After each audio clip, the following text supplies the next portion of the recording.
தேமுதிகவினுடைய தலைவரும் மற்றும் தமிழ் சினிமால ஒரு முன்னணி நடிகருமான கேப்டன் விஜயகாந்த் அவர்கள் இன்று காலை காலமாகியிருக்காரு. இந்த செய்தி திரையுலகினர் மற்றும் ரசிகர்கள் மத்தியில பெருமளவு சோகத்தையும் ஏற்படுத்தியிருக்கு. அது மட்டும் இல்லாம ஆரம்ப காலத்துல விஜய் ராஜா இருந்தவர் இப்ப எப்படி மக்களுக்கு மத்தியில கேப்டன் விஜயகாந்தா அழைக்கப்படுறாரு, அவர் கேப்டனா மாறியதற்கான பின்னணி என்ன அப்படின்றத நாம இந்த வீடியோல விரிவா பார்க்கலாம். 1980ஆம் ஆண்டு தன்னுடைய கலை பயணத்தை தொடங்கிய விஜயகாந்த் அவர்கள் சினிமால எப்படியாவது சாதிச்சிடணும் அப்படின்னு நிறைய இடங்களுக்கு வாய்ப்பு தேடி அலைந்திருக்காரு. அந்த நேரத்தில் நிறைய முன்னணி இயக்குநர்களும் இவரை அவமானப்படுத்திருக்காங்க.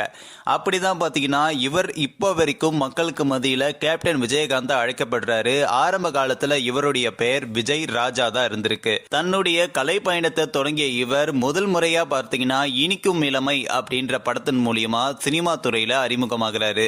அந்த படத்தினுடைய இயக்குனரான கஜா அவர்கள் தான் இவருக்கு விஜயகாந்த் அப்படின்னு பெயரும் சூட்டியிருக்காரு.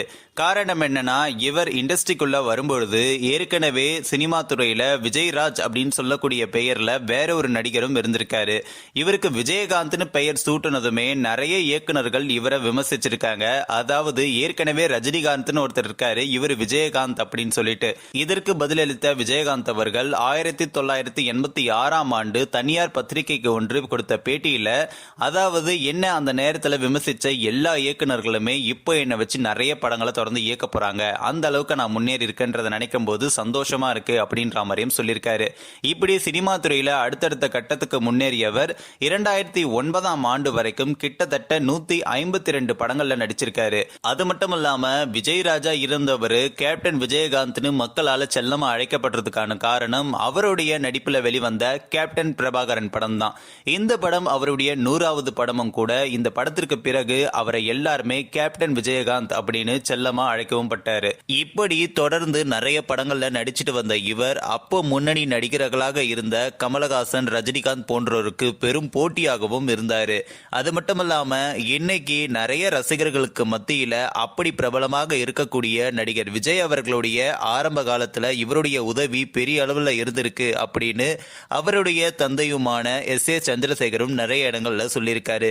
இப்படி பலருக்கும் உதவி மற்றொரு பக்கம் நடிகர் சங்க தலைவராகவும் இவர் இருந்திருக்காரு. இவர் நடிகர் சங்க தலைவராக இருந்தப்ப அங்க இருக்கக்கூடிய மக்களுக்கு தேவையானதை தொடர்ந்து நிறைய உதவிகளையும் செஞ்சிருக்காரு. அது மட்டுமல்லாம நடிகர் சங்கத்துல இருக்கக்கூடிய மெம்பர்களுக்கு அவங்களுக்கு தேவையான நிறைய திட்டங்களையும் இவர் தான் எடுத்துட்டு வந்திருக்காரு. இப்படி தொடர்ந்து நிறைய விஷயங்களை செய்த இவர் அடுத்த கட்டமாக அரசியலையும் கால் பதித்தாரு. அரசியல்ல கால் பதித்த ஆரம்ப காலத்துல நிறைய மக்களாலையும் மற்றொரு பக்கம் நிறைய அரசியல் கட்சி தலைவர்களாலையும் கடுமையாக விமர்சிக்கப்பட்டாரு. இருந்தாலும் தொடர்ந்து தன்னுடைய அரசியல் பயணத்தை தொடர்ந்த இவர் அடுத்தடுத்த கட்டத்துக்கு முன்னேறி 3வது பெருங்கட்சியாகவும் தமிழ்நாட்டில் வலம் வந்தாரு. அவருக்குன்னு நிறைய தொண்டர்களும் தொடர்ந்து சேர ஆரம்பிச்சாங்க. ஆனா கொஞ்ச வருடங்களுக்கு முன்னாடி தன்னுடைய உடல்நிலை பிரச்சனை காரணமாக பல பொதுக்கூட்டங்கள்ல கலந்து கொள்வதை தவிர்த்துட்டும் வந்தாரு.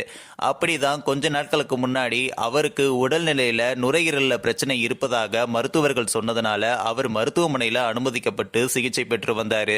இதை பார்த்த நிறைய பொதுமக்கள் ரொம்பவே கஷ்டப்பட்டு இருந்தாங்க. காரணம் கேப்டன் விஜயகாந்த் அவர்களுக்கு எதுவும் ஆகக்கூடாது அப்படின்னு சொல்லிட்டு. அவரு அதுக்கப்புறம் உடல் நலத்துல எந்த ஒரு பிரச்சனையும் இல்லாம குணமடைந்து வீடு திரும்புறாரு.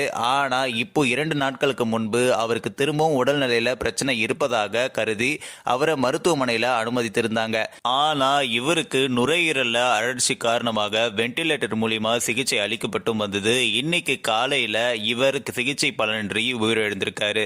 இந்த ஒரு செய்தி கேட்டதுமே தொண்டர்கள் மற்றும் ரசிகர்கள் மத்தியில பெருமளவு சோகத்தையும் ஏற்படுத்தியிருக்கு. திரையுலகினர் பலரும் இவருடைய உடலுக்கு அஞ்சலி செலுத்திட்டும் வராங்க. அது மட்டுமல்லாம விஜயகாந்த் அவர்களுடைய அலுவலகத்துக்கு முன்பு ஏகப்பட்ட ரசிகர்களும் மற்றும் தொண்டர்களும் குவிஞ்சிருக்காங்க. இவருடைய இறுதி சடங்கு நாளை மாலை 4 மணி போல சென்னையில் இருக்கக்கூடிய அவருடைய அலுவலகத்துக்கு முன்பு நடக்கும்னு தெரிவிச்சிருக்காங்க. தொண்டர்கள் பலரும் இந்த ஒரு டிசம்பர் மாதம் எல்லா வருடமும் எங்களுக்கு கருப்பு மாதமாக தான் கருதுவோம் அப்படின்ற மாதிரியும் சொல்றாங்க. அது மட்டும் இல்லாம புரட்சி தலைவர் எம்ஜிஆர் அவர்களும் செல்வி ஜெயலலிதா அவர்களும் இதே டிசம்பர் மாதத்தில் தான் காலமாயிருக்காங்க அப்படின்றது குறிப்பிடத்தக்கது.